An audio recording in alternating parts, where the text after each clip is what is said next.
país é esse? Já dizia Renato Russo. Olha, meu amigo, minha amiga, esse país é o Brasil. E eu estou aqui com Hungria para nós falarmos tudo que está acontecendo em Brasília, cara. Agora, deixa eu te adiantar. Produção, coloca para mim aí essa matéria que tem aí. Gente, o Nicolas propõe o impeachment do Alcolumbre. E aí, cara, fala pra gente, o que é isso? Olha, só isso em virtude de uma declaração do presidente da Casa Alta, que é o Senado Federal, quando ele diz que mesmo com 81 assinaturas, ele não coloca o projeto em pauta. Ele está sendo parcial, ele como presidente ele tem que entender que são vários partidos, várias ideologias, e naturalmente você tem pelo menos 41 senadores de 81, que é a maioria simples, querendo que seja colocado esse projeto da anistia em pauta, mas ele, pelo jeito, não quer e está com a parcialidade voltada para o apoio a Alexandre de Moraes, que é o ministro, né, e também para o governo, que também não quer que seja colocado em pauta. O que eu fico abismado é que, assim, o pessoal para estar lá à frente não pode ser bobo, né? Não pode ser bobo. Você vê, o Ciro Nogueira, que é o presidente de uma grande federação, né, União Progressista, ele malandramente disse que também não assinaria. Mas ele também alega que, em chegando a 53 votos ou assinatura, ele seria a 54ª. Correto? Correto. E aí o Alcolumbre, na fala dele de 81 votos, ele se coloca dentro. Ou seja, ele é totalmente parcial. E aí eu quero chamar você para um outro problema. Cara, quando você pega um presidente de Senado ou um presidente de Câmara, certo? E que esses caras respondem a alguma coisa, estejam respondendo um processo, sejam acusados de qualquer situação, eles ficam muito na mão de quem? Da justiça. Então, os poderes sendo independentes e harmônicos, a minha preocupação é a seguinte: será que no jogo desse independente e harmônico não tem uma questão ameaça? Ah, eu entendo que sim. Além de parcial, ele foi totalmente incoerente, porque como é que você diz, se tiver 81 assinaturas, mesmo assim eu não coloco em pauta, se ele está dizendo que ele também teria assinado. Como é que você assina? Lógico, ele não assinou.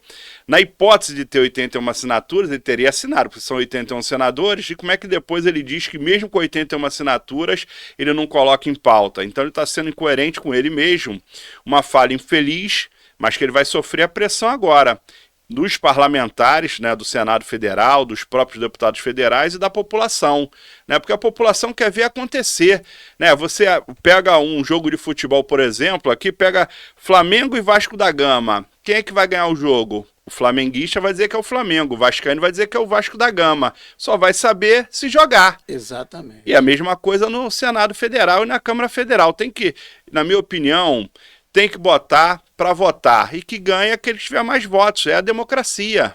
E o Nicolas foi muito inteligente, né? O Nicolas é um cara que está despontando como um grande político. Você observa que, em não podendo colocar em votação o impeachment de Moraes, o do Alcolumbre, né, teoricamente, seria mais tranquilo. Porque não teria assinatura dele.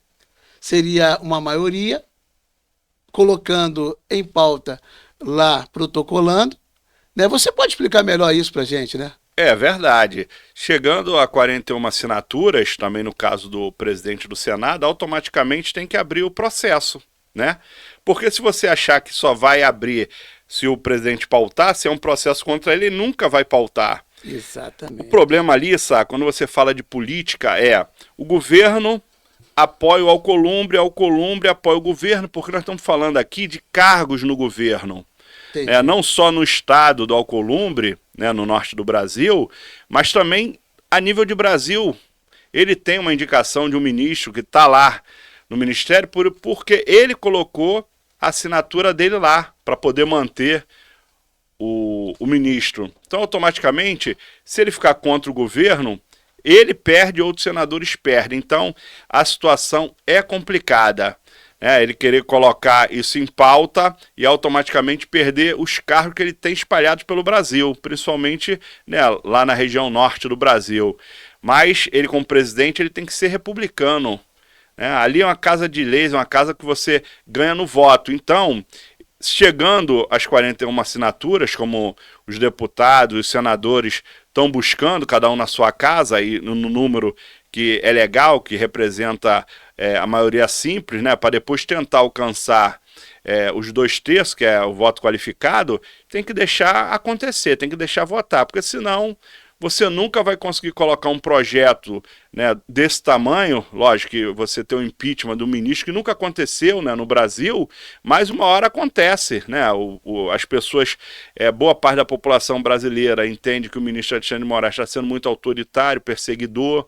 Logicamente, quando você vai para a parte centro-esquerda, esquerda, extrema-esquerda, eles apoiam Alexandre de Moraes, embora não tenha sido ministro indicado pelo PT, nem pela Dilma, nem pelo Lula, foi indicado pelo Michel Temer do MDB, mas da forma que está, a população não aguenta mais, né? E isso vai ficar pegando fogo tanto lá em Brasília quanto nos estados, no Distrito Federal. Olha, meu amigo, minha amiga, essa aqui é uma matéria muito importante. E eu vou te pedir, tá gostando? Curta o nosso trabalho, compartilha. Olha, inscreva-se no nosso canal, leva o nosso trabalho, o nosso canal muito longe, até porque o nosso objetivo é levar a verdade. Nós não queremos fazer como alguns canais televisivos que levam a matéria já bem trabalhada, tentando fazer a sua cabeça. Nós aqui colocamos a matéria e você é quem vai construir a sua própria ideia. Tranquilo? Olha, Hungria, nós temos uma outra matéria para discutir. E eu queria saber com você. Ô, produção, coloca a próxima matéria pra gente aí. Então, olha só. Entenda as mudanças para blindar parlamentares que ganharam força após esse motim de bolsonaristas. Vamos primeiro só fazer um comentário. O que foi esse motim? Esse motim foi porque havia algumas pretensões, né, inclusive o impeachment de Moraes. Eles queriam que fosse promovida a anistia e discutir essa questão no Congresso. Mediante essa necessidade, eles travaram a pauta, impediram o início do semestre legislativo e aí foram para as conversas, né? Foram para as conversas com o Mota, que nem estava em Brasília, estava lá na Paraíba, não é isso? E o Alcolumbre, que teve que também correr para o Senado às pressas para discutir tudo isso. Mas com isso, ganharam força vários parlamentares. Eu queria que você explicasse isso para a sociedade. Olha só, como você bem falou, fizeram, entre aspas, um motim na Câmara Federal e no Senado Federal. Naturalmente que na busca pela votação, né, colocar em votação a pauta do 8 de janeiro, né, para que os deputados possam estar dando pontapé inicial e definindo, né, se cabe ou não o STF continuar esse julgamento. Já quase 1.000 pessoas, né, já chegaram a ser criminalizadas, né, por causa daquela situação do 8 de janeiro de 2023, e automaticamente eles buscaram, né, numa conversa com o presidente da Câmara, que é o Hugo Mota, e com o Alcolumbre no Senado, para poder chegar num acordo. Qual acordo que eles propuseram? É justamente colocar os projetos em pauta do 8 de janeiro, da anistia, né, no Senado colocar em pauta o impeachment do Alexandre de Moraes, né, e logicamente nas redes sociais e nos grandes canais de televisão, na grande mídia, né, um pacote pela paz, que eles chamaram, que é justamente para que o STF, né, os tribunais superiores, STJ, possa, para julgar um parlamentar, um senador, um deputado federal, tenha que passar antes pelas casas, para poder eles autorizarem ou não. Então, a partir daí, eles fizeram um acordão, mas que agora acaba sendo desmentido pelo presidente da Câmara Federal, que é o Hugo Mota, e também pelo Alcolumbre, diz que não tem nenhum tipo de acordo. Bem, eu volto a dizer sobre aquela questão processual. Segundo dizem, o Mota tem um problema. Parece que o pai dele, ou ele, eu não sei, responde a algumas questões na justiça e acaba por dizerem, né, que há uma ameaça em relação a essa situação. Mas eu não vou nem entrar aqui em detalhe, né, porque isso aí fica no campo sabe, do devaneio, as pessoas ficam falando, né. Eu vou falar o seguinte, a regra atual nesse momento, ela diz que o STF pode julgar todo mundo, né. eu queria que você me explicasse o seguinte: tem uma regra atual e tem uma regra antiga. Essas regras, elas acabam mudando de acordo com o bel sabor ou bel prazer do momento? Por que será? É verdade. Tem parcialidade nisso, né? Porque quando eles querem, eles vão lá e mudam as regras. É um dos pedidos também que os parlamentares estão fazendo, porque se eles voltam para a regra anterior, o ex-presidente Jair Messias Bolsonaro e demais réus, eles iriam ser julgados na primeira instância, e não lá no STF, que, entre aspas, é a última instância do Poder Judiciário do Brasil. Foi preso, foi preso. É isso, quer dizer, se volta à regra anterior, automaticamente eles iriam ser julgados na primeira instância, depois segunda instância, até chegar nos tribunais superiores.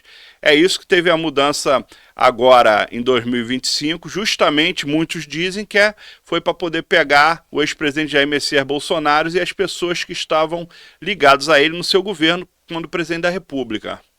Ou seja, tudo que aconteceu no Brasil, né, as manifestações do dia 8/1, tudo que vem acontecendo é pior, é maior, é mais preocupante do que qualquer outro crime que acontece no Brasil.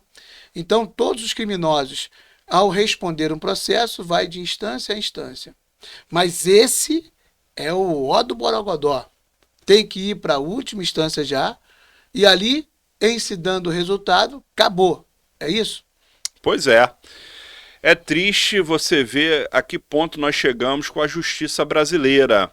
Hoje, quem comanda o Brasil, né, nós temos que respeitar, né, nós temos um presidente da República, que é o Luiz Inácio Lula da Silva, mas a população percebe hoje que quem comanda não é a Câmara Federal, não é o Senado Federal, não é o presidente da República, é o STF e muitas das vezes, né, na pessoa do ministro Alexandre de Moraes. Por isso que ele vem sofrendo sanções, e a tendência são as sanções norte-americanas aumentarem aqui em cima de diversas autoridades no Brasil.